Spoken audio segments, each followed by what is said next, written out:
So if you have a new Dyson V15 Detect Submarine, that's the kind of mopping Dyson V15, and you want to fill your mop head for the first time, it could be a little bit confusing. So let's just walk through that process right now. Basically, you might be looking at something like this. You have your mopping head, and this thing right here on the bottom is just a tray that keeps the wet or potentially wet mopping head from touching any surface like your floor and sitting there, right? So you just pop this out by holding it there. This tray you could set aside. Again, it's just for keeping things clean around your home. Here we have the mopping head. A universal rule of Dyson is anytime something is red or very brightly colored, that means it's an active piece. That means this is a button that you could use to do something. We see an active piece right here and actually a very large one right here. In order to fill this, the first step we need to do is to push this button and pull this piece here.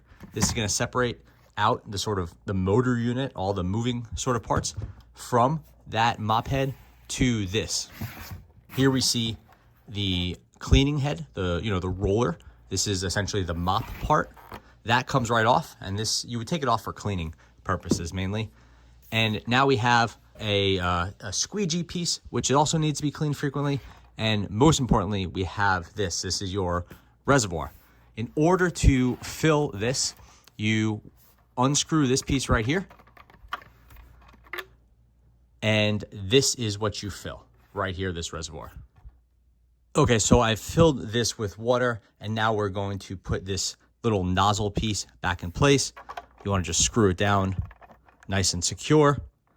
Then you want to get your roller head. That just pops back in place. Now you want to get this whole apparatus and slide it into your motor unit. This piece right here will go into this slot. And this right here is a rail that slides into a piece on the motor unit. So you'll know when you have a nice secure fit.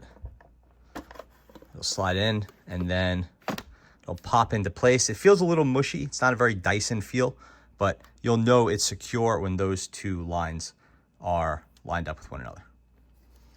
So now you're in mopping mode.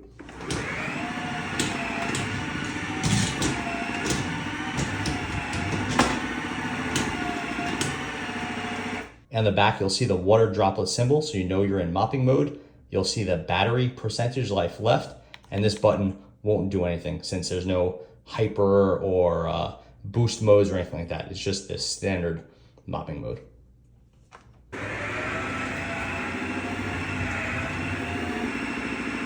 Okay, so you're all set with your mopping, and you've taken the head off either to refill it or to get rid of that dirty water.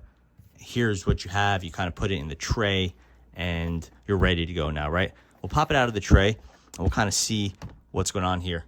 The water is depleted as you'd expect. And we can take this apart. Some water draining here. Got to be careful about that. That's just out of the mop head, right? Which this mop head stays wet for a while. So we'll pop this open.